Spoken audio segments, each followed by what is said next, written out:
Alors, bonsoir, chers auditeurs, chères auditrices. Bienvenue à notre web radio du 24 avril 2024. Le thème ce soir, la gestion des travaux en copropriété. C'est quand même un grand sujet. Je me présente, Valérie Couture, je serai encore votre animatrice pour ce soir de chez Condo Stratégistes. Et ce soir, j'ai l'honneur d'accueillir deux invités très importants qui sont très actifs dans la copropriété. Donc, Maître Raphaël Lévesque, qui travaille chez Dunton Rainville dans l'équipe de Maître Jolicoeur. Bonsoir, Raphaël. Bonsoir. Merci d'être avec nous ce soir pour nous aider dans cette grande question, comment bien faire les choses, des travaux majeurs, des travaux d'ordinaire. Alors, on aura beaucoup de sujets des questions pour toi. Merci de me recevoir. Merci. Et on a aussi Sean Beauchemin, ingénieur chez Despatie Beauchemin, associé aussi de la firme. Donc, allô, Sean, ça va bien? Oui, ça va bien, très bien toi-même. Oui, merci d'être avec nous, Sean. Sean, on travaille sur des projets à l'occasion ensemble avec votre équipe et tout. Et ce soir, ben, on te permettra d'éclairer nos auditeurs de comment bien faire les choses, de quoi pas faire aussi, de bien les conseiller sur les choses à faire et à ne pas faire. Donc, merci d'être avec nous ce soir.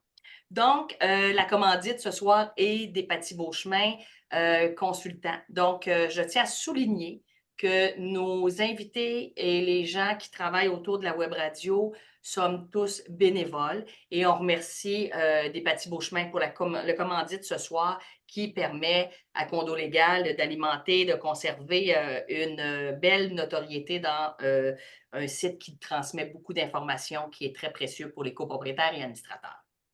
Nous avons aussi le partenaire du RGCQ, puisqu'il nous supporte technologiquement pour les web radios, avec aussi notre collègue derrière, Lansny, qui nous aide à organiser les web radios avec Gabriel aussi.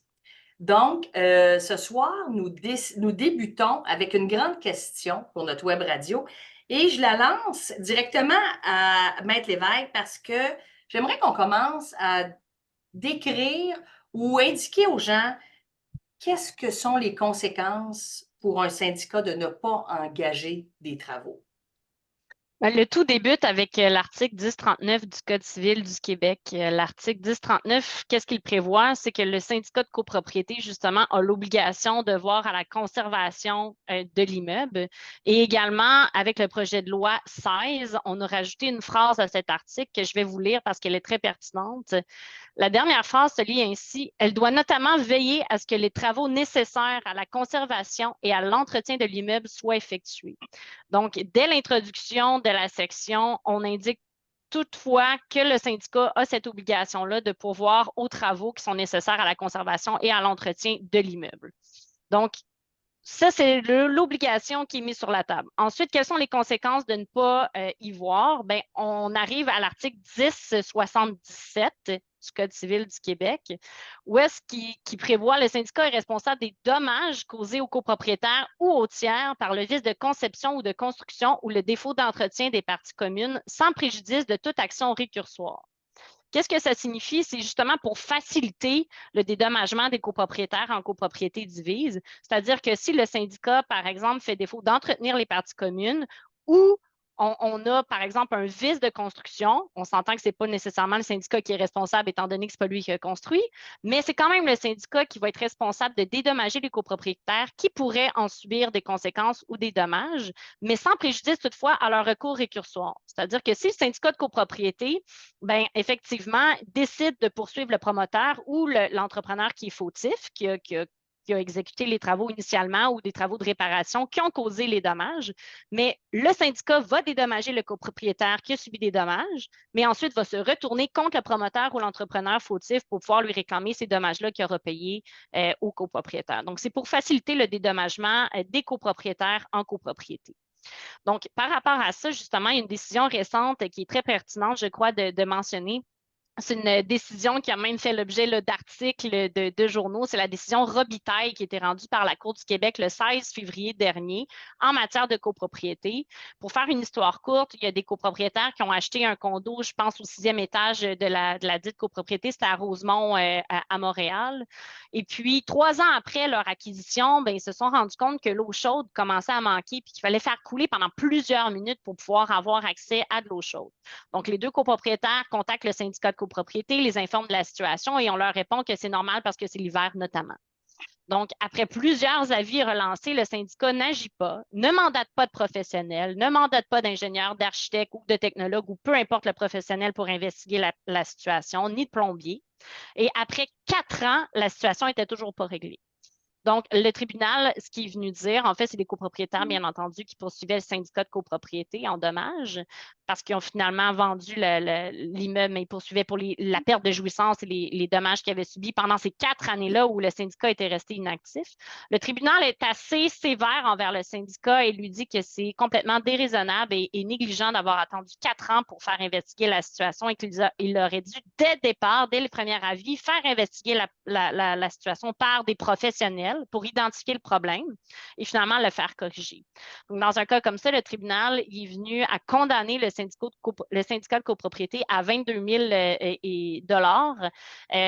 Notamment, je pense que c'est 200 dollars par mois de perte de jouissance qu'il a accordé. Donc, ce qui venait, je pense, à quelque chose comme 7 500 ou 7 200 dollars en tout. Et non seulement ça, à condamner le syndicat aux honoraires extrajudiciaires, c'est-à-dire aux honoraires d'avocats engagés par les copropriétaires pour poursuivre le syndicat en raison de la négligence dont il a fait preuve le syndicat. Donc, ça, c'est une décision qui est, je dirais, extraordinaire parce qu'on n'en lit pas, pour être bien honnête, là, à tous les jours, là, des décisions condamnant un syndicat de copropriété comme ça. Mais je pense qu'il va y avoir un tournant dans les prochains mois et années par rapport à la responsabilisation des syndicats de copropriété visant justement la conservation et l'entretien d'un bâtiment et à ne pas attendre avant de faire investiguer une situation là, par un professionnel. Il y a également la responsabilité des administrateurs qu'il ne faut pas oublier. Donc, oui, le syndicat de copropriété, en fait, ça constitue un patrimoine distinct, donc une entité distincte, mais il y a aussi les administrateurs qui forment le conseil d'administration du syndicat par lequel le syndicat va prendre ses décisions. Alors, ces administrateurs-là ont également une responsabilité civile, souvent qui est assurée par l'assurance en copropriété, qui est très, très importante, sinon primordiale. Donc, ces administrateurs-là qui prennent la décision de ne pas agir et de ne pas faire investiguer la situation pourraient aussi voir leur responsabilité engagée à titre d'administrateur. Donc, ce n'est pas seulement le syndicat de copropriété là, qui pourrait se voir condamné. Dans un cas comme ça, j'ignore totalement ce qui s'est passé par la suite. Est-ce que, justement, les copropriétaires autres qui, dans le fond, par leur charge commune, vont devoir payer la condamnation indirectement? Oui. Est-ce qu'ils vont vouloir faire une poursuite contre le syndicat? Les administrateurs, je ne sais pas qu'est-ce qui va arriver, mais c'est une possibilité. Donc, il y a également l'article 1081 qui est pertinent du Code civil du Québec à mentionner. Cet article-là prévoit que le syndicat peut intenter une action pour les vices de construction, mais également pour un vice caché. Donc, souvent, on se dit, ben moi, je suis un copropriétaire, c'est moi qui ai le pouvoir de poursuivre mon vendeur en vice caché, parce que quand on entend vice caché, habituellement, c'est un acheteur avec un vendeur. Mais cet article-là prévoit qu'un syndicat de copropriété peut intenter l'action aussi pour vice caché. Donc là, qu'est-ce qui se passe quand des copropriétaires poursuivent leurs vendeurs et un syndicat décide aussi de poursuivre, par exemple, le promoteur qui a construit en vice caché et vice de construction? Eh bien, habituellement, ce qui va se passer dans les faits, il n'y en a pas un qui va devoir se désiter parce que les deux ont un droit de poursuite. Toutefois, soit qu'on va réunir les actions ensemble, donc ça va être jugé ensemble, ou bien non, il y en a un qui va être suspendu dans l'attente de l'autre. Pourquoi? Parce qu'on va avoir un risque de jugement contradictoire. Par exemple, s'il y a un vice qui touche la plomberie entière de l'immeuble, bien, à ce moment-là, l'acheteur, lui, qui achète son condo, sa partie privative, bien, il achète aussi ses quotes-parts dans les parties communes. Donc, il pourrait potentiellement poursuivre son vendeur pour sa quote-part des coûts correctifs à la plomberie en diminution de prix de vente, par exemple. Puis d'une façon parallèle, ben, le syndicat décide de poursuivre le promoteur pour les frais engagés qui vont être nécessaires pour la réparation. Alors là, on va les joindre ensemble parce qu'il y a un juge, peut-être, selon la preuve qui lui est présentée dans le recours du copropriétaire, va dire que finalement, il n'y a pas de vice caché.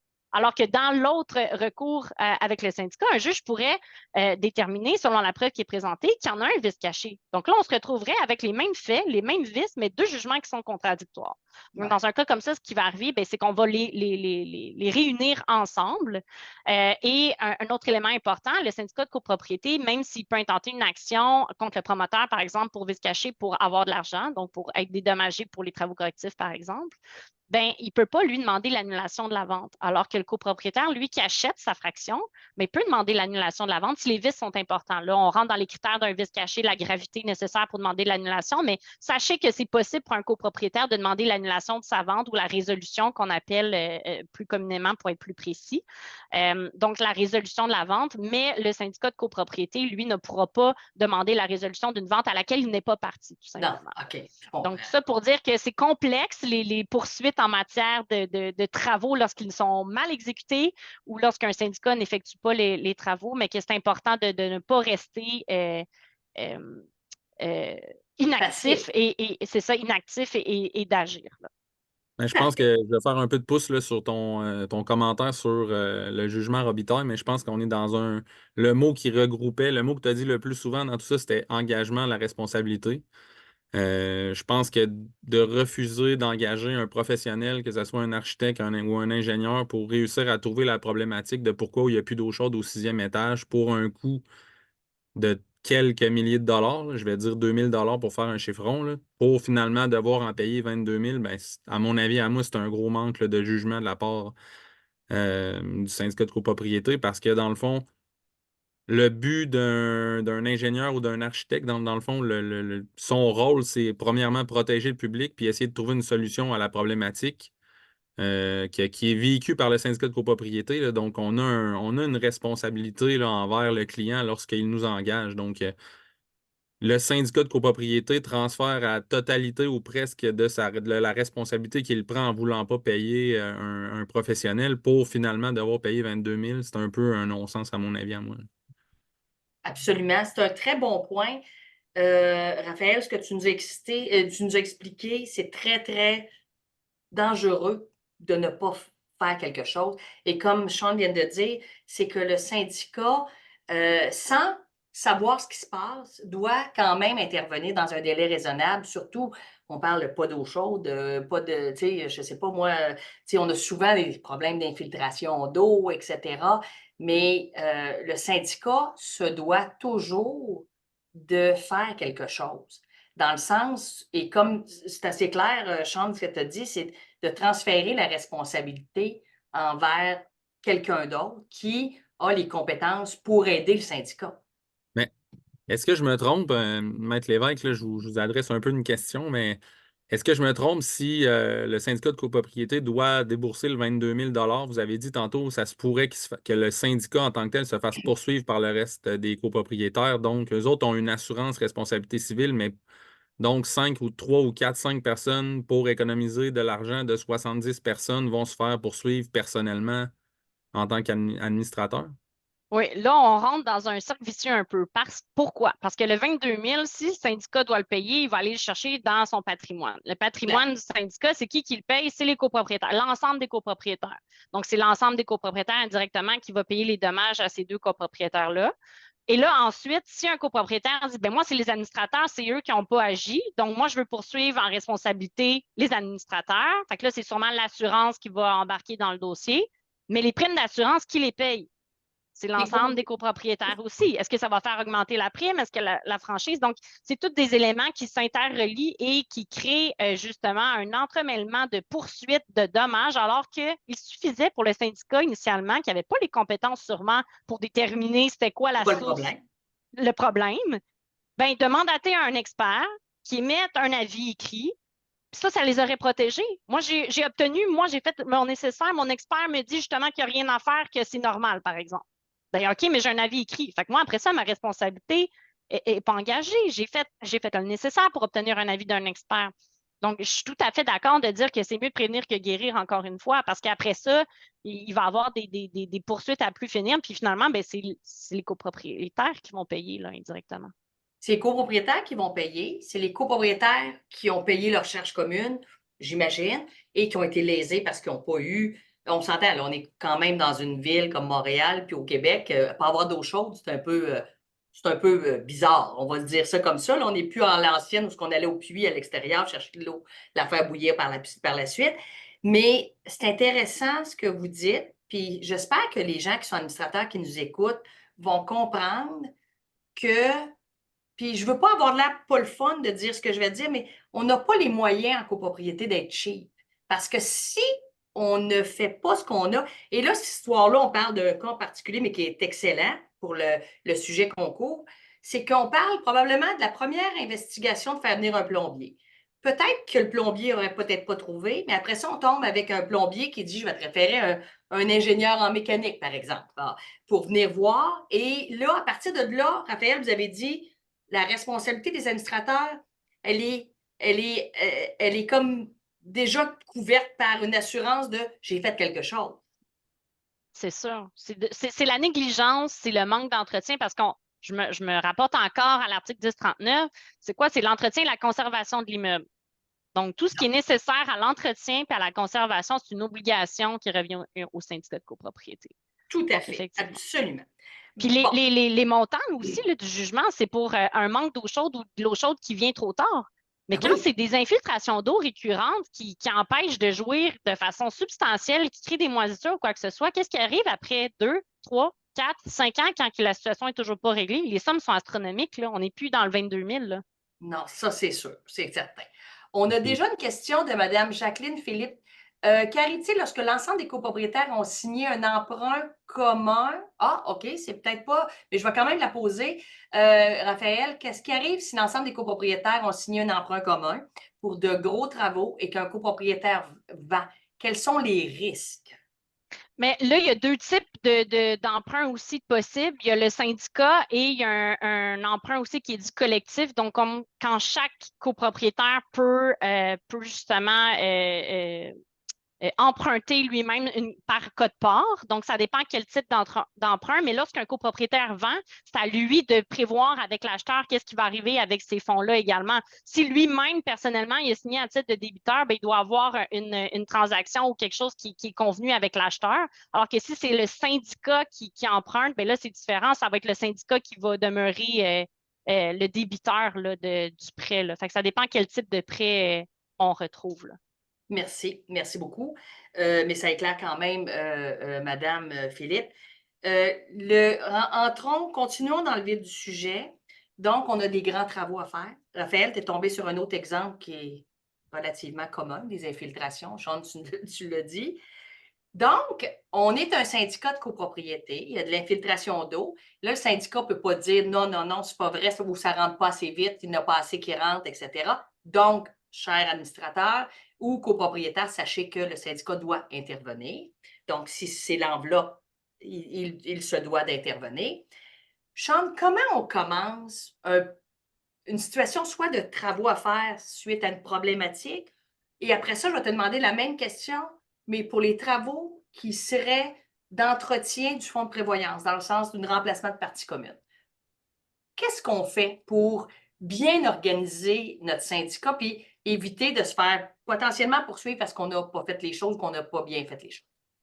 Oui, ben, c'est une excellente question parce que c'est un gros point que j'ai beaucoup de conversations avec des administrateurs de syndicats de copropriété qui commencent par la fin du problème puis qui essayent de trouver une solution à ce qui aurait dû être réalisé au départ. Donc, quand il y a une infiltration d'eau, puis je suis dans mon salon, il y a la porte patio, puis au-dessus de la porte patio, j'ai de l'eau qui coule dans mon espace de vie dans mon salon. J'ai pas besoin. La correction qui doit se faire, c'est pas une correction de gyps. Si je remplace le gyps qui était atteint par l'eau ou par l'humidité, je ne règle pas la problématique. Qu'est-ce qu'il faut que je fasse initialement? C'est de déterminer c'est quoi la cause du problème. C'est quoi?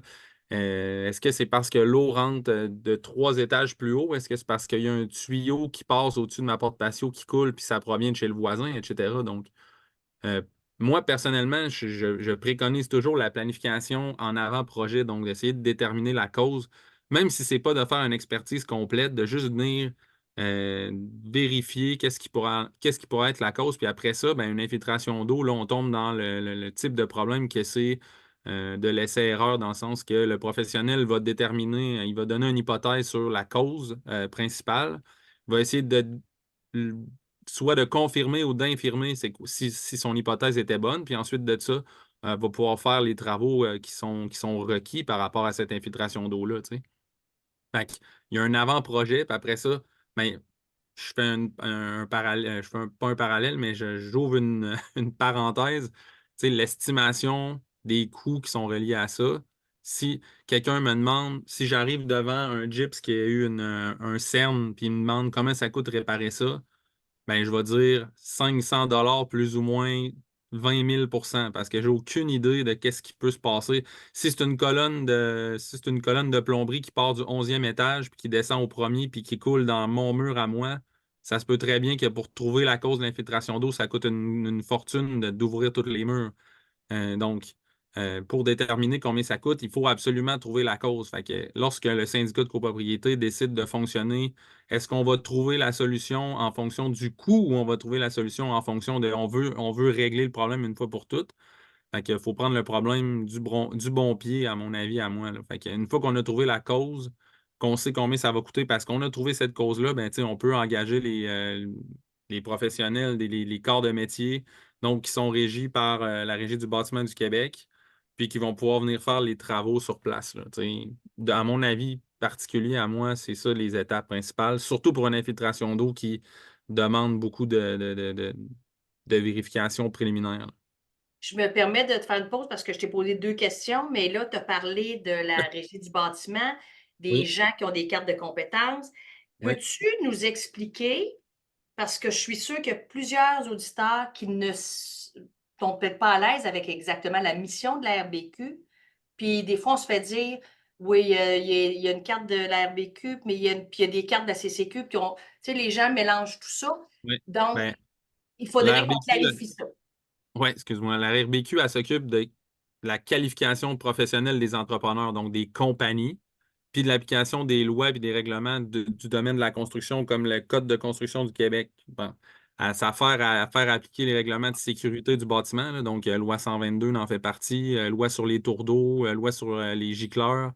Donc, pas la CNSST, c'est vraiment important là, de faire c'est pas la santé sécurité au travail, mais c'est pour la sécurité des utilisateurs du bâtiment.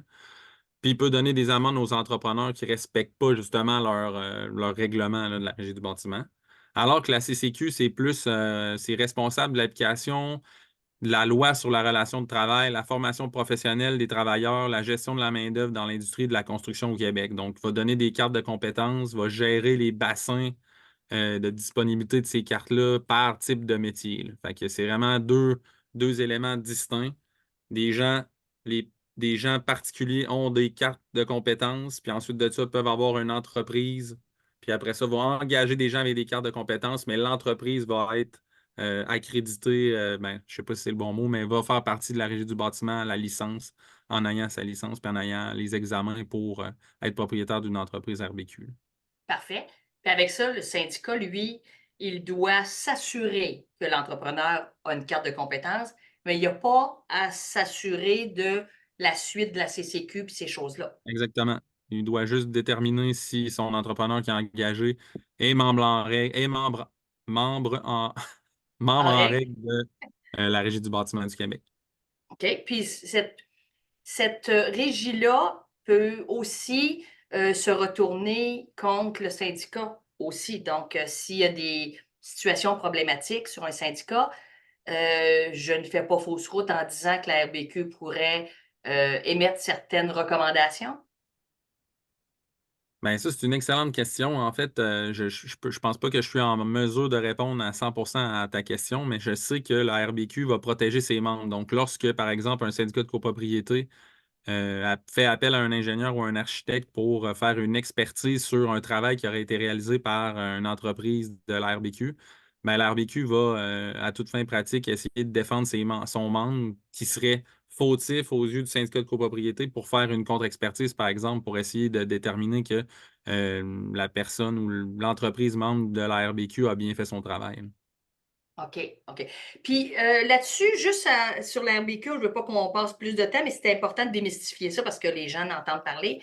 Mais ça amène une garantie pour les syndicats d'engager des gens qui ont des cartes de compétences de la RBQ, donc qui ont une licence de RBQ, plutôt pas des cartes de compétences, mais une licence. Fait il y a quelle sorte de garantie? Est-ce que c'est Maître Lévesque qui peut répondre ou c'est toi, Chante? Je ne sais pas.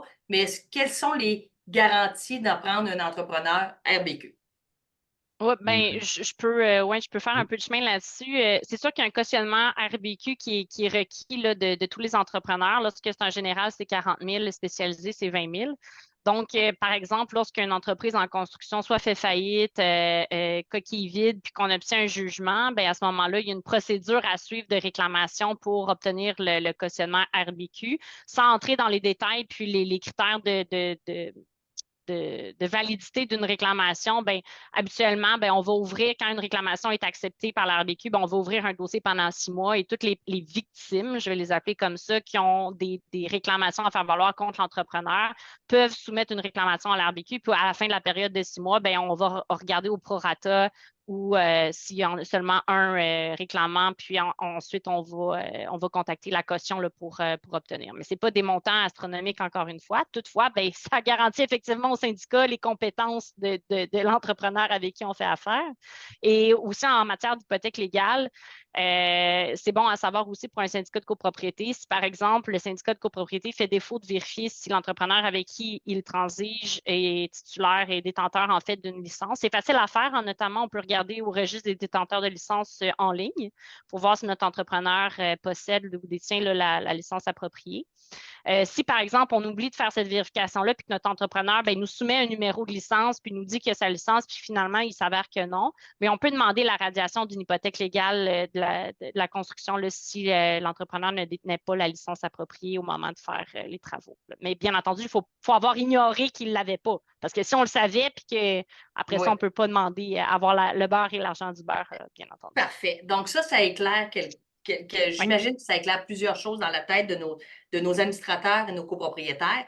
De côté de l'autre, du syndicat et des copropriétaires, l'idée, c'est d'engager dans la copropriété des entrepreneurs détenant une licence de la RBQ. Oui. On a un petit commentaire de votre collègue et d'une avocate très impliquée dans la copropriété, Maître Stéphanie Canetta, qui dit, sans commenter la décision Robitaille qu'on a discuté un bon petit bout, je comprends que la décision a été portée en appel et qu'elle sera entendue sous peu. Ce sera intéressant de voir ce que dira la Cour d'appel. Effectivement, Stéphania, on va être très intéressé de voir ce qui va en arriver de là. On a une autre question. Je pense qu'il y avait une permission, par exemple, qui était requise là, pour porter en appel, mais si je peux me permettre un petit commentaire d'ordre personnel, à mon avis, sur cet appel-là, les faits qui ont été rapportés, c'est beaucoup factuel, hein, c'est de l'appréciation de la preuve sur la négligence et l'interprétation des faits. Donc, ça va être extrêmement difficile, mais avec intérêt, je vais suivre, c'est sûr, qu'est-ce qui va arriver. Vous ne serez pas la seule, Raphaël. Il y aura d'autres personnes. On a M. Desrochers qui est souvent là. Qu'est-ce qui arrive lorsqu'on a une infiltration par la fissure d'un plafond d'une chambre à coucher depuis plus de 25 ans que les administrateurs ont fait faire des travaux spécifiques à ce problème, mais qui n'ont rien réglé? Donc, on déjà agi, mais on ne fait rien de spécifique depuis. Quoique, on réglé d'autres infiltrations dans d'autres unités. Là, si je comprends bien la question de M. Desrochers, c'est que il y a eu certaines infiltrations, il y en a que ça a été réglé, puis la vôtre n'a peut-être pas été réglée. Qu'est-ce qu'on fait, Sean, quand on a. Est-ce que c'est parce que, hormis que peut-être qu'il y a un petit litige entre un copropriétaire et son syndicat, peut-être pas, est-ce que c'est parce qu'on n'a peut-être pas cherché la bonne cause? Est-ce que. Ben, comme je disais tantôt, les infiltrations d'eau, là, il y a il y a quasiment de la magie là-dedans de réussir à trouver la cause exacte rapidement. Là, je pense qu'il y a comme un aspect, un questionnement sur quoi faire envers le syndicat de copropriété aussi que je ne m'aventurerai pas dans mon commentaire là-dedans, mais Je pense que si, tu sais, je pense que ça revient à tantôt, qu'est-ce qu'on parlait, s'il y a une perte de jouissance, si ça coule sur le lit parce qu'il y a de l'eau qui coule dans la chambre à coucher ou bien sur le plancher, je pense que c'est la responsabilité du syndicat de copropriété de, à tout prix, entre parenthèses, pas au niveau de combien ça va coûter, mais à tout prix de trouver une cause puis de régler cette problématique-là. Tout à fait. Puis je tiens tu arrives avec un bon point, Sean, c'est que il y a dans des situations qu'on a le temps de faire des soumissions puis de faire toutes sortes de choses, Oui. mais je tiens à le préciser, il y a des situations où le syndicat doit cogner rapidement à la meilleure porte pour trouver la situation et essayer d'y remédier à cette situation-là. Fait que ça, c'est un petit commentaire personnel de gestionnaire, là, mais je pense que c'est un bon petit truc. On a une autre question de Mme Moore. Est-il possible sans aucune assemblée générale et sans aucun vote, c'était une très bonne question qu'on devait couvrir, merci Madame, de faire des travaux de projet pilote dans la partie commune de l'immeuble? Donc, je pense que Raphaël, ça va être une question pour toi. Est-il possible, sans assemblée et sans vote, de faire des travaux d'un projet pilote dans les parties communes? Fait que je ne sais pas qu'est-ce que c'est son projet pilote, mais ta réponse ne changera probablement pas. Bien, ça va dépendre en fait justement de la nature des travaux du projet pilote. Bien, habituellement, un projet pilote, c'est quelque chose qui vise à améliorer, agrandir ou des travaux qui ne visent pas l'entretien normal ou la conservation d'un immeuble. Donc, si justement on se trouve dans un cas, c'est ça, où on se trouve dans un cas où on est dans l'agrandissement ou une amélioration, ce qui est sûrement le cas de l'immeuble, bien, on se retrouve à l'article 1097 du Code civil du Québec, si on peut le mettre à l'écran. Donc, ça va prendre une majorité qui est dite renforcée, là. Donc, on va avoir besoin d'avoir le 3/4 des voix des copropriétaires là, pour pouvoir voter sur ces travaux-là. Habituellement, là aussi, c'est utile de préciser que c'est le conseil d'administration qui prend les décisions de procéder à des travaux d'entretien et de conservation de l'immeuble, mais qui doit quand même en informer l'Assemblée des copropriétaires et le consulter. Par exemple, quand on va présenter notre budget prévisionnel pour l'année à venir, puis qu'on prévoit des travaux d'entretien et de conservation, bien, on va prévoir justement les montants qui sont afférents à ça. J'imagine qu'on va parler du carnet d'entretien du fonds de prévoyance. Donc, ça, c'est séparé, mais habituellement, bien, on va consulter l'Assemblée des copropriétaires sur ces travaux-là. Mais lorsque c'est des travaux qui visent une amélioration ou un agrandissement, par exemple, ça va absolument devoir passer à vote à l'Assemblée générale. Toutefois, il y a aussi une autre nature de travaux. Donc, si on a des travaux qui sont de nature à changer la destination de l'immeuble, je ne veux pas rentrer trop dans la définition de destination de l'immeuble, là, ça va prendre la double majorité. Donc 3/4 des voix et 90% des copropriétaires. Donc là, on rentre dans une majorité qui est renforcée. Donc, destination de l'immeuble, bien, sans rentrer encore une fois trop dans la définition, bien, ça peut être, par exemple, à caractère résidentiel. Donc, si un copropriétaire désire dans son unité faire des travaux pour le transformer en bureau, par exemple, alors que si la destination est à caractère résidentiel, bien, on va devoir avoir un vote à double majorité en Assemblée générale. Donc, bon exemple. Ça dépend de la nature des travaux, c'est ça la question. OK. Puis là-dessus, pour que je puisse conseiller les auditeurs ce soir, c'est que quand vous n'êtes pas certain, puis vous faites des travaux, écoutez, ça coûte beaucoup moins cher de consulter un avocat d'emblée au lieu de faire une assemblée, commencer à faire des choses, faire le mauvais vote, ne pas faire de vote, etc. Il faut absolument que vous sachiez que ça coûte moins cher de se renseigner puis se faire conseiller avant que de se faire aider pour défaire puis démêler toutes les petites situations qui ont apparu à la suite de quelque chose qui serait contesté ou contestable. Ça, c'était important que je le dise. Donc, là-dessus, avant que je prenne la question de monsieur. Ah, on a la précision pour les travaux de Mme Moore. C'est pour les véhicules électriques. Alors, Raphaël, est-ce que ça change quelque chose dans ton explication? Oui, bien justement, peut-être qu'à la toute fin, on pourrait donner une fiche pratique. Il y a justement une fiche pratique sur Condo Légal sur les bornes électriques, donc qui précise vraiment quelles sont là, les obligations. Donc, peut-être qu'on pourrait le mettre à la toute fin là, je regarde le temps avancé pour pouvoir passer toutes les questions. Ben, je vais te faciliter la tâche parce le 8 mai, on a une web radio avec Maître Laflamme Leblond de LJT sur les bornes. Alors, on va inviter nos gens à conserver leurs questions des bornes électriques. Merci, Gabriel. Donc, on a commencé à mettre la table sur les travaux qui sont fonds de prévoyance, donc remplacement de partie commune, travaux majeurs, et les travaux qui sont d'entretien et de conservation de l'immeuble. Donc, je ne sais pas qui veut commencer, mais comment on... Premièrement, je pense que je vais commencer avec Sean, puis après ça, avec Maître Lévesque. Sean, peux-tu nous expliquer rapidement, bon, il nous reste une petite patte à recevoir du législateur pour ces objets-là, mais peux-tu nous faire un petit résumé de c'est quoi, ça sert à quoi, puis on est rendu où dans la loi, puis à quoi ça peut aider le syndicat? Oui, mais je vais commencer par faire un pas par en arrière. Le fonds de prévoyance a toujours été requis au Code civil. Donc, il y a toujours, tous les syndicats de copropriété ont besoin d'avoir un fonds de prévoyance. Donc, ce qu'on va avoir bientôt, éventuellement, depuis les 3 dernières années, c'est l'étude de fonds de prévoyance qui va devenir obligatoire. Donc, on va réussir à savoir c'est qui les professionnels, la nature des professionnels qui peuvent réaliser ce type d'études-là. Donc, le syndicat de la copropriété doit constituer un fonds de prévoyance affecté, on l'a dit tantôt, uniquement aux réparations majeures et au remplacement des parties communes. Fait que Condo Légal, ils ont une excellente une définition de c'est quoi là, les réparations majeures. Donc, l'enveloppe du bâtiment, la toiture, la plomberie, l'électricité, l'ascenseur. Remplacer du tapis, c'est un remplacement de partie commune, mais c'est pas un travail qui est majeur. Donc, quand on parle, c'est vraiment, on a une excellente définition, là, je la laisse à tout le monde. Là. Donc, travaux portant sur une partie importante de l'immeuble et nécessitant une dépense exceptionnelle, comme ceux relatifs aux poutres et aux murs portant au remplacement de la toiture, aux murs de soutènement, au système de chauffage, d'électricité ou de plomberie ou aux systèmes électroniques. Donc, ce fonds de prévoyance-là doit être partiellement liquide puis disponible à court terme. Là. Donc, ça ne peut pas être de l'argent placé dans un CPG, dans un compte de placement garanti fermé 4 ans. Là. Donc, ça doit être disponible, capital garanti. Puis, ce fonds-là et la propriété de ce fonds-là, c'est le syndicat de copropriété. Puis, son utilisation est déterminée uniquement par le conseil d'administration. Là. Donc, ça Il n'y a pas sert. besoin.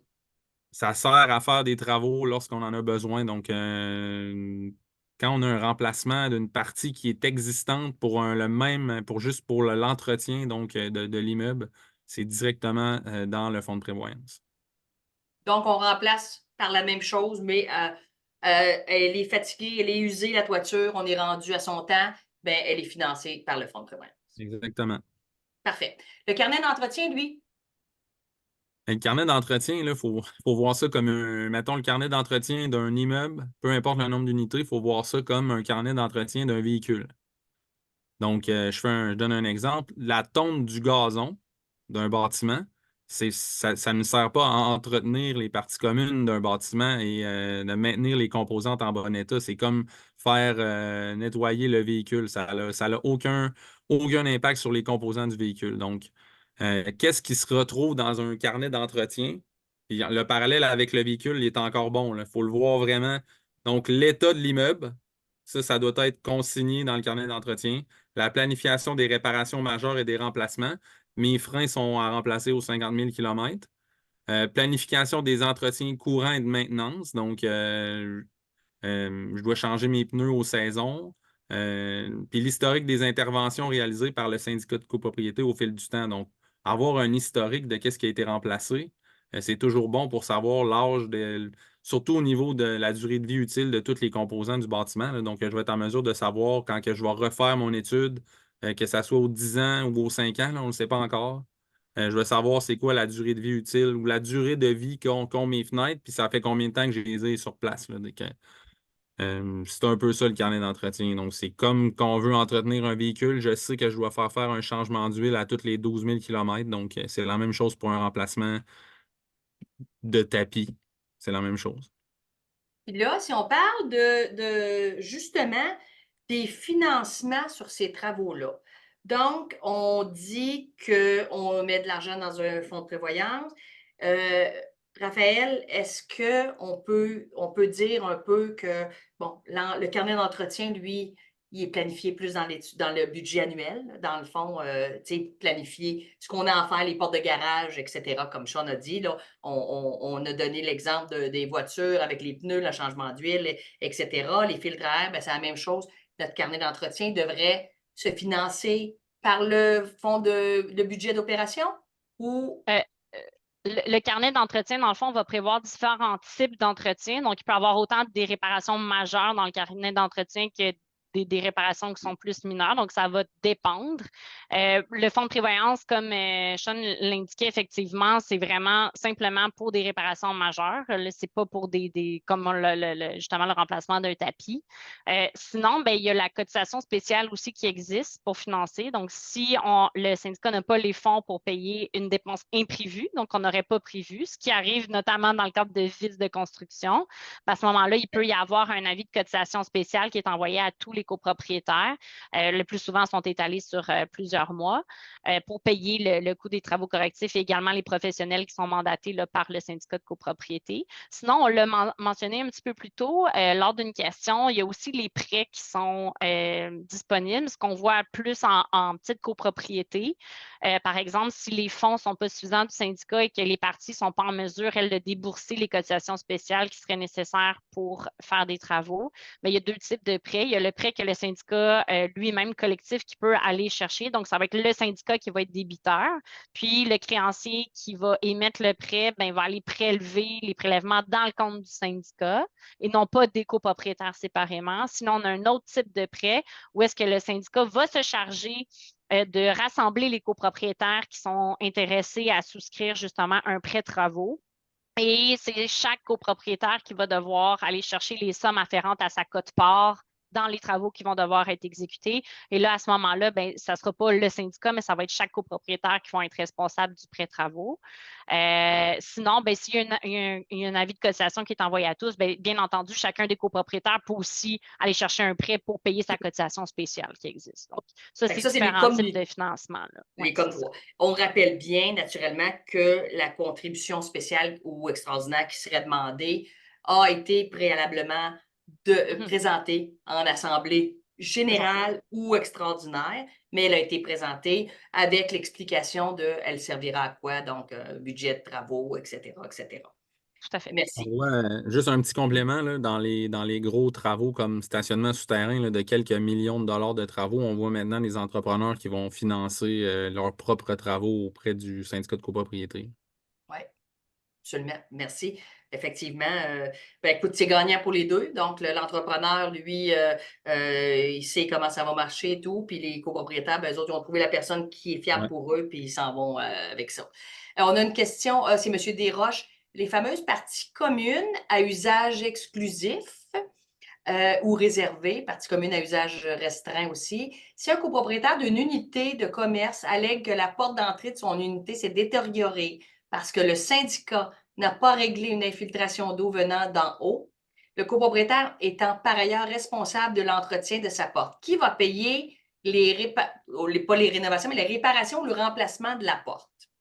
Okay. Ça va dépendre, bien entendu, parce que c'est selon la question, ce n'est pas un défaut d'entretien, hein, ce n'est pas un dépôt. Donc, si ça résulte d'un vice de construction qui fait partie des parties communes, on se souvient, c'est le syndicat de copropriété qui est responsable envers les copropriétaires de veiller à la conservation de l'immeuble et à l'entretien. Donc, si c'est une partie commune à usage restreint qui est affectée, puis que ce n'est pas de l'entretien, ce n'est pas des réparations courantes, bien à ce moment-là, et que ça résulte d'un dommage qui vient d'un autre vice de construction, c'est au syndicat de veiller à la réparation en soi.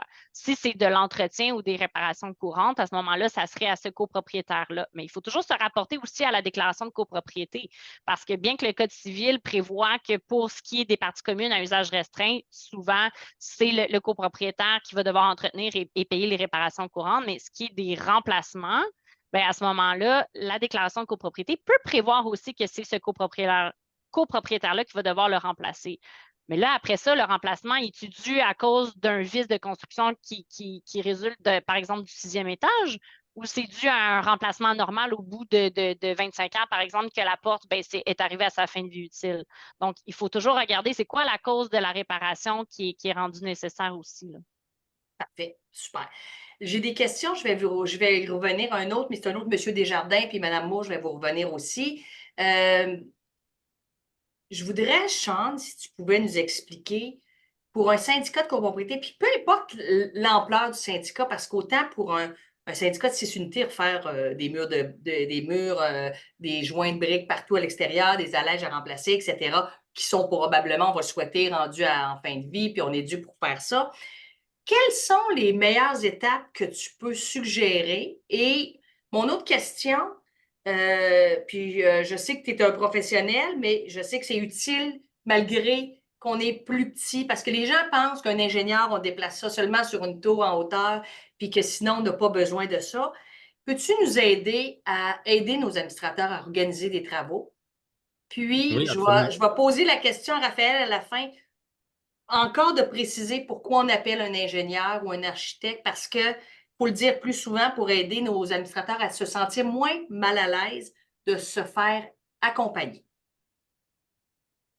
Ben, c'est un peu dans la même veine que pour les infiltrations d'eau. En fait, il faut commencer par définir la portée des travaux que l'on veut réaliser. Puis ça, c'est pas parce que le syndicat de copropriété ne connaît pas ça, mais c'est juste que des fois, il y a des éléments qui sont pas connus et même pas su par les professionnels qui sont engagés. Par exemple, j'ai observé dans mon stationnement, un stationnement d'un étage souterrain, par exemple, de la fissuration dans mes colonnes. Je fais venir un entrepreneur. L'entrepreneur me dit, ben, on injecte des colonnes, on injecte ça, puis il n'y en a plus de problème après ça. Fait que si on part avec cette méthode de travail-là, ben oui, on va régler la problématique, mais pour combien de temps? Fait que d'engager quelqu'un, un professionnel en avant-projet, c'est pas des gros mandats, là, c'est juste de déterminer est-ce que vous pouvez venir voir dans mon stationnement souterrain, j'ai une problématique que j'aimerais adresser par un entrepreneur parce que l'ingénieur ne fera pas de travaux sur une colonne. Donc, on va engager le professionnel pour déterminer c'est quoi la cause de ça. Encore une fois, on parle de cause. Quelle est la cause? Comment on peut réparer ça du mieux possible? Puis c'est quoi l'éventail des travaux qu'on peut faire? Réparer une colonne, on peut excaver jusqu'à sa semelle pour corriger 100%, emballer ça dans de la membrane, puis on a 150 ans devant nous, entre parenthèses, avant de refaire des travaux. Ou on peut on peut gratter avec une fourchette le béton qui est éclaté en surface, puis remettre, plastrer un agent cimentaire par-dessus, puis dans 2 ans, on va refaire les travaux, là, tu sais. Fait que je crois qu'au niveau d'évaluation budgétaire puis d'évaluation de la problématique, il faut engager un professionnel. Puis là, je parle de stationnement souterrain, mais si on revient à un 6 logements, là, une fissuration dans un mur de gyps, comment ça qu'il y a ça? Est-ce que mon bâtiment est en train de caler? Il y a juste 5 ans, les mouvements initiaux du bâtiment sont-ils terminés, etc. C'est pas des éléments qui coûtent cher. Je pense que le plus difficile pour le syndicat de copropriété, c'est de trouver la personne pour le faire. Parce que si j'appelle SNC Lavalin ou Watkins Realis maintenant pour faire une évaluation de fissuration dans un mur de gyps d'un 6 logements, ça se peut que je sois loin derrière la liste des priorités. Mais tu sais, il y a des ingénieurs et des architectes à tous les niveaux qui sont compétents, ils ont un ordre professionnel, ils ont une responsabilité, donc ils ne diront pas n'importe quoi. Je le répète, notre mandat, c'est de protéger le public, là. Donc, on engage un professionnel pour se faire dire quoi faire, comment le faire, puis avec qui le faire. Donc, la gestion d'appel d'offres, là, tu sais, on est Ben oui, capable de dire, ben, voici, encore une fois, il y a un éventail de services. On peut prendre le projet à zéro, l'amener à 100 sans que le syndicat de copropriété ait été, à part faire les chèques, ils n'ont rien fait. Mais on peut aussi dire, voici que vous devriez faire. Voici une lettre qui atteste comment faire les grandes lignes des travaux. Voici les entrepreneurs dans votre région qui sont en mesure de faire ces travaux-là, puis aller chercher des soumissions. Puis avec ma lettre, vous allez être en mesure d'avoir de quoi de relativement bon. C'est sûr que si on n'est pas dans des plans de vie vraiment restrictifs, ben, il va y avoir les montants qui vont être donnés en soumission, on va avoir des fluctuations, mais après ça, il faut que le syndicat de copropriété, en fait, je pense qu'ils puissent et ils sont capables de vivre avec ça, là, tu sais. C'est pas des projets dans des sixplex, il n'y a pas de projet de 4 millions comme dans un 500 portes avec un stationnement, là. Fait que je pense qu'il faut pas avoir. La pire chose qui va arriver, c'est de se faire dire nous, on prend pas ces mandats-là, là. Puis on est capable d'évaluer rapidement, ben, on peut donner une estimation rapide de combien ça coûte faire une évaluation budgétaire de telle ou telle problématique, là. Fait que Donc, les copropriétés, ils ont juste à. Ben, premièrement, disons-le, le RGCQ a plein de fournisseurs à offrir à ses clients, mais c'est aussi possible de le consulter sans être membre du RGCQ, qui les syndicats et les copropriétaires devraient tous être membres pour pouvoir s'inscrire à différentes formations, assister à différentes conférences et tout. Vous allez rencontrer des gens comme Raphaël, comme Sean, qui vont donner des conférences, qui vont vous aider à prendre les bonnes décisions. Et pour les grands travaux, c'est certain que l'expérience nous le dit quand on a des gens qui viennent sur le terrain, qui font des plans et devis, qui s'en vont en appel d'offres. On a des économies d'importance parce que on est qui, nous autres, quand on a 3 soumissions différentes, puis sont venus les 3 compagnies différentes voir le bâtiment, on est qui pour savoir qui dit vrai? Parce qu'il y en a un qui peut faire une super job, mais il y a peut-être des choses qu'on n'a peut-être pas besoin.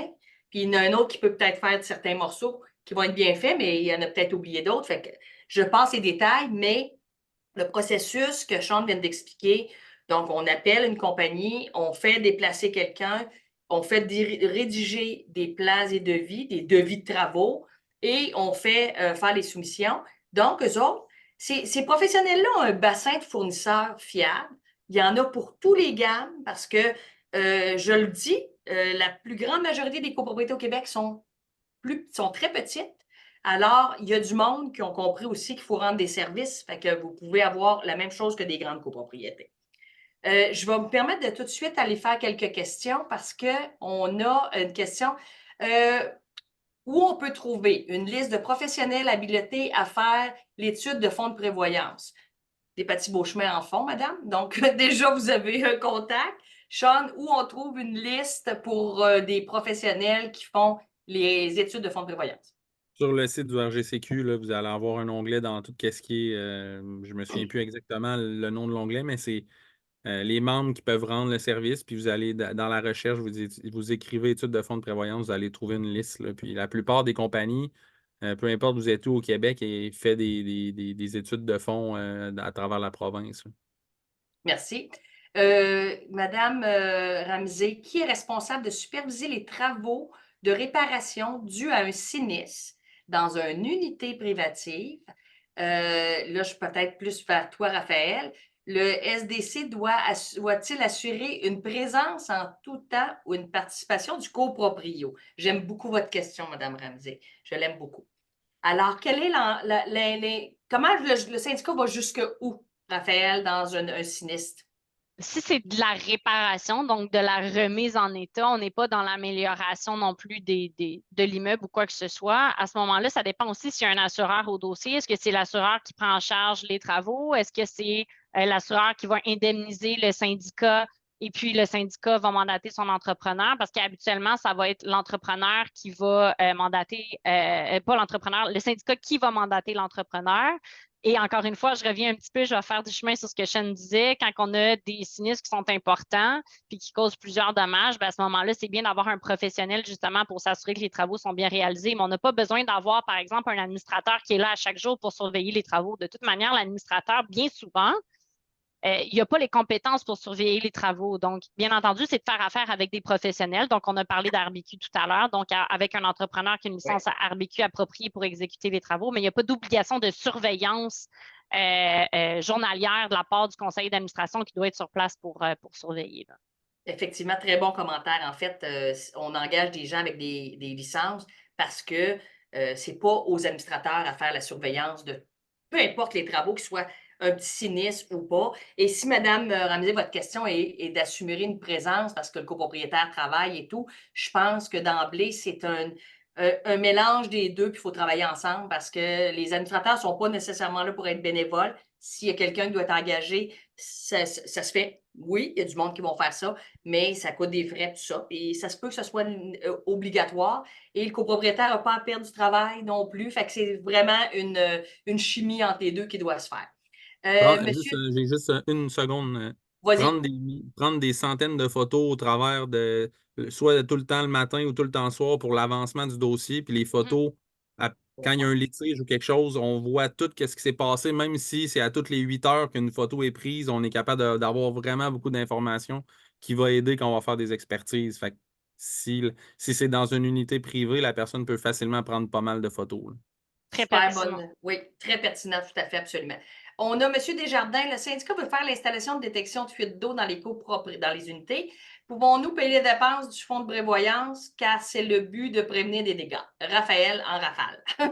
Oui, je sais qu'il y a une décision qui a été rendue par la Cour supérieure au niveau de la mise aux normes d'un bâtiment par rapport au nombre de sécurité. Je pense que c'était un nombre d'accès qu'il fallait qu'il soit créé.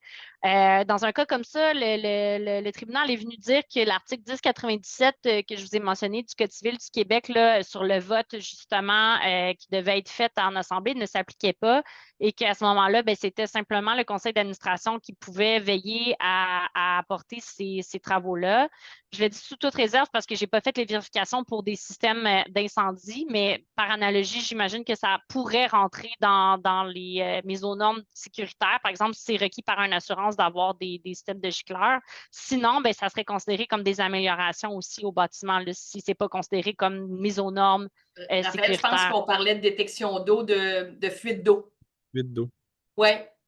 OK, donc des détections de fuite d'eau, ben, c'est la même chose, c'est pour la sécurité, encore une fois. Fait que si c'est l'assurance qui le réclame, par exemple, Oui. parce qu'il y a déjà eu trop d'infiltration d'eau, ben, ça revient à dire est-ce que c'est justement pour prévenir la sécurité là, du bâtiment ou pas. Là. Fait que, à ce moment-là, ça serait de voir si c'est une amélioration ou si c'est juste une mise aux normes. Mais est-ce qu'on peut le prendre avec, est-ce que c'est une réparation majeure? Ça va dépendre du coût aussi.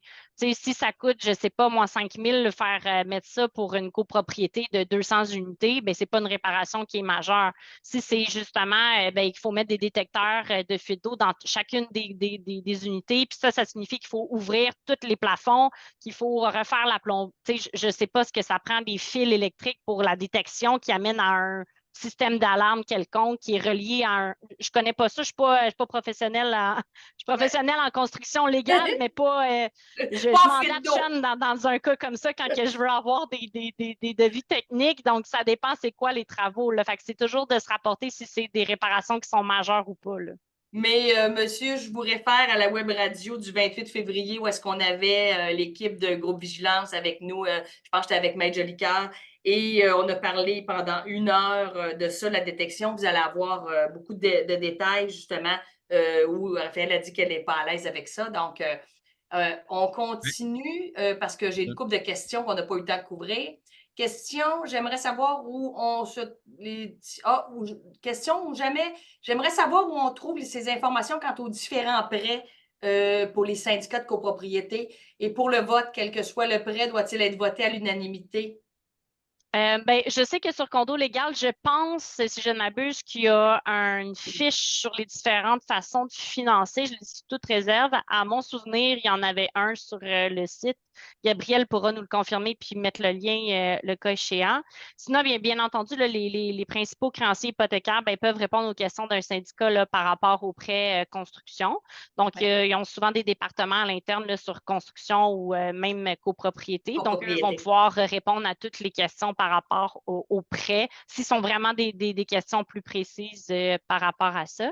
Puis par rapport aux prêts, bien entendu, il va falloir que ce soit, si c'est un prêt collectif, comme j'ai mentionné, où est-ce que chacun des copropriétaires veut participer et signer, bien à ce moment-là, c'est le syndicat qui va aller rassembler ceux qui veulent participer, mais on ne peut pas obliger une personne à signer puis personnellement un prêt là, dans un cas comme ça. Donc, la personne elle-même, si elle n'est pas en mesure de payer sa quote-part, ben, va devoir aller chercher un prêt personnel. Donc, dans un cas comme ça, on ne peut pas obliger quelqu'un à signer non plus là, un prêt. Okay, mais le merci. syndicat, lui, il peut lui-même prendre un prêt au nom du syndicat. Là. Oui, il y a des. Puis je sais que je pense que la BMO offre de ce service-là. La Banque nationale l'offre. Il faut voir avec votre institution financière, parce que si vous êtes administrateur, c'est peut-être facile de commencer par l'institution du syndicat pour voir qu'est-ce qu'il y a comme modalités qui peuvent s'appliquer. Madame Decoste, je suis. Oups, Raphaël, j'ai perdu ma question. Attends un peu. Merci, Gabriel. Donc, on avait. Donc, attends un petit peu, je t'ai rendu à Madame. Je suis curieuse, est-ce qu'il y a un standard de déclaration de copropriété? Belle question. Autrement dit, est-ce qu'il est possible qu'il y ait une grande variance entre l'une ou l'autre, ce qui pourrait impliquer de grandes sommes à la charge du copropriétaire plutôt qu'à la charge du syndicat? Merci, vous êtes géniaux, génial. Bon, c'est à nous trois, j'imagine. Donc, Raphaël, déclaration de copropriété, une grande variance. Oui, la réponse est Oui. oui. Donc, ça dépend quel notaire habituellement, c'est des notaires, quel notaire va rédiger la déclaration de copropriété initiale. Donc, oui, il peut y avoir des divergences assez importantes. Notamment, on a discuté tout à l'heure là, des parties privatives à usage restreint. Donc, dans certaines copropriétés, on prévoit que le remplacement peut même être à la charge du copropriétaire, par exemple un balcon. Donc, un balcon, ça peut être assez cher là, si on vient à devoir le remplacer. Puis ça, souvent, on voit comme dans les penthouses, il y a des grosses terrasses là, sur le toit qui avancent. Donc, des fois, il y a certaines déclarations de copropriété qui peuvent prévoir que même le remplacement de ça, c'est à la charge du copropriétaire. Puis ça peut devenir cher. Par exemple, si on a un Oui. spa qui est installé, qui était approuvé, bien entendu, avant. Donc, si on a un spa qui est installé, il faut faire venir une grue pour faire remplacer ça. Donc, ça, tous ces frais-là, ça peut être soit à la charge du syndicat, soit à la charge du copropriétaire. Donc, c'est encore une fois à regarder. Effectivement, il peut y avoir des grandes variances. Effectivement, puis c'est pour ça que je disais ça tantôt. Quand vous n'êtes pas sûr avec votre déclaration, c'est complexe, puis on va le dire, c'est pas toujours écrit comestiblement pour le commun des mortels. Donc, référez-vous à des avocats spécialisés en copropriété. La même chose, un notaire, pour refaire une déclaration, ça prend quelqu'un de spécialisé pour ça.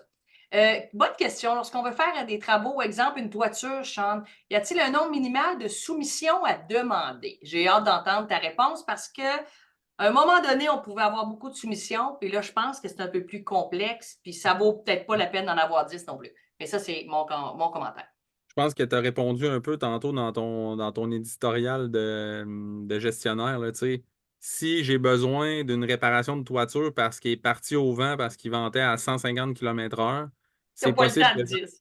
j'attendrai pas 4 soumissionnaires. Donc, je pense que, tu sais, je pense que, encore une fois, on va aller dans le bottin du RGCQ. Je pense qu'on est capable facilement d'avoir deux soumissions minimales là, sur un certain, que ce soit pour faire inspecter les drains de fondation ou faire une étude de fonds de prévoyance ou avoir des conseils légaux pour refaire, mettons, reformuler la déclaration de copropriété. On peut avoir deux soumissions facilement, là. Mais ça va en fonction aussi de la déclaration, justement, qui des fois demande Bon point. 3 soumissions minimum. Fait que, tu sais, mais pour répondre à la question plus précisément, des travaux de toiture, si la déclaration ne mentionne rien à ce niveau-là, vous pouvez avoir juste une soumission, mais ça se pourrait très bien que vous payiez trop cher, là. C'est ça. Ça vous permet, avec 2, 3 soumissions, de voir dans quel dans quel eau vous êtes pour les montants que vous allez avoir. Exactement. Puis si vous vous avez beaucoup de temps et vous êtes bon, vous prenez le temps de comparer pour être sûr d'avoir des pommes avec des pommes. Mais si vous voulez vous dégager, encore une fois, comme administrateur, vous faites appel à une équipe comme l'équipe de Sean et vous leur dites, ben, venez voir notre toiture, puis dites-nous comment il faut la remplacer. Puis après ça, ben, vous allez probablement, puis je vous le dis par expérience, pour faire des soumissions tous les jours, vous allez fort probablement trouver le meilleur entrepreneur pour vous au meilleur prix. Je ne dis pas que c'est le moins cher. Je ne suis pas d'accord, je ne suis pas là-dedans avant tout, mais le meilleur au meilleur coût pour vous, ça, c'est solution gagnante. Je sais qu'on a dépassé, mais je voudrais finir une couple de questions, Raphaël et Sean, si vous me donnez un petit 5 minutes. Où peut-on trouver, bon, si on l'a couvert, qui est responsable de superviser, ça je l'ai fait. Je reformule, un syndicat peut-il payer l'installation? Monsieur Desjardins, je vous réfère à la web radio dans le but de protéger. Allez voir la web radio qu'on a faite le 28 février avec Groupe Vigilance, c'était super intéressant. Soirée très productive. Même si les questions concernant les copropriétés sont infinies, effectivement, Monsieur Desroches, on aurait des questions toute la nuit. Donc, en fin de compte, je pensais qu'il me restait plus de questions. Oui, mais Euh, j'avais un petit vas-y, dernier commentaire à rajouter, vas-y. dépassé. Là, tantôt, on a parlé de est-ce qu'on peut prendre l'argent dans le fonds de prévoyance pour faire installer des détecteurs de fuite d'eau? Moi, la première chose qui me vient en tête quand j'utilise dans un vase communicant un montant d'argent pour payer quelque chose qui n'était pas, mettons, prévu soit dans l'étude de fonds de prévoyance ou au budget, eh bien, il va manquer d'argent à quelque part pour d'autres choses. Fait que Au niveau comptable, je comprends que de donner de l'argent pour faire un projet, c'est mieux de le prendre dans le fonds de prévoyance et ne pas le donner pour le syndicat de copropriété, mais la cotisation spéciale qu'on tente d'éviter en utilisant le fonds pour payer des choses comme elle va être dans le futur, puis avec l'inflation, elle va être plus élevée, là. Donc, il faut faire attention quand on va chercher de l'argent dans le fonds. Exact. C'est un très bon point parce qu'on fait juste retarder à plus tard une, une, une, une participation d'argent dans le fonds de prévoyance. Puis effectivement, tôt ou tard, puis déjà, les gens, plusieurs syndicats ne contribuent pas encore à la juste valeur qu'ils devraient contribuer. Donc, il faut penser à ça aussi, dépendamment de la situation où vous êtes dans votre fonds de prévoyance, parce que c'est du cas par cas encore là. Votre bâtisse est unique, même si vous êtes dans une rue qui en a 30 immeubles de 4 unités, elle est unique parce que bon, c'est peut-être pas le même couvreur qu'ils ont fait, c'est peut-être pas le. Tu sais, je me permets de préciser qu'elles ne vieillissent pas toutes pareilles, etc.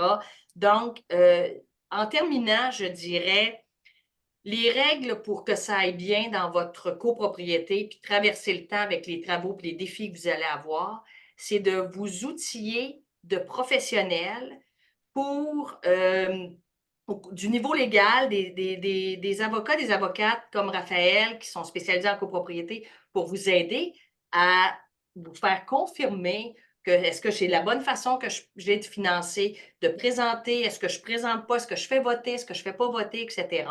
Ça va être beaucoup mieux que par la suite d'être contesté dans les 90 jours, par exemple, d'une assemblée. La même chose pour les travaux. Donc, de faire confiance à des professionnels qui sont dans ce quotidien-là tout le temps et qui connaissent énormément de situations qu'ils ont vécues, qu'ils ont rencontrées avec d'autres syndicats qui peuvent permettre de vous aider.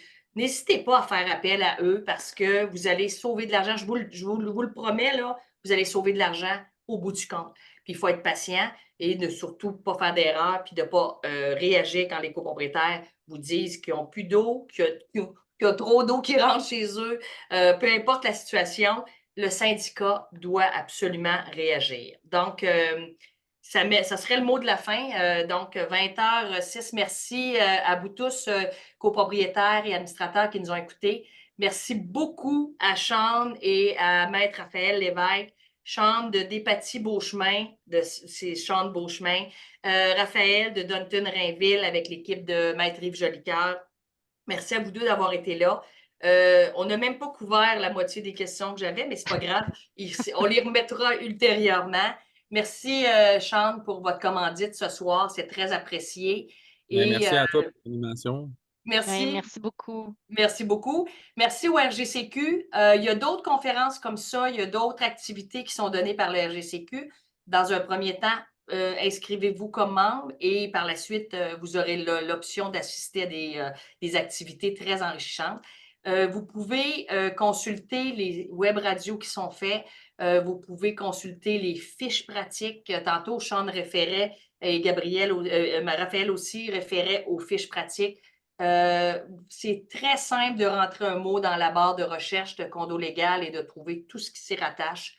Vous pouvez scanner les codes QR pour trouver les fiches pratiques et tout. Donc, c'est super intéressant. Nous, dans notre firme, souvent, quand on veut faire comprendre quelque chose, soit un administrateur ou un copropriétaire, on met en lien une des fiches pratiques ou des choses. C'est très, très détaillé. Ça vous amène à plein d'autres dossiers plus tard. Donc, je l'ai dit, vous pouvez consulter les web radios, dont celle ce soir, j'ai dit à monsieur le 28 février sur les détections d'eau. Donc, vous avez accès facilement. Merci à tout le monde. Et le prochain sujet, ça va être partie 3 parce qu'on a déjà fait 2 web radios depuis les 4 dernières années sur les bornes. On s'ajuste d'année en année parce que ça chemine tout le temps.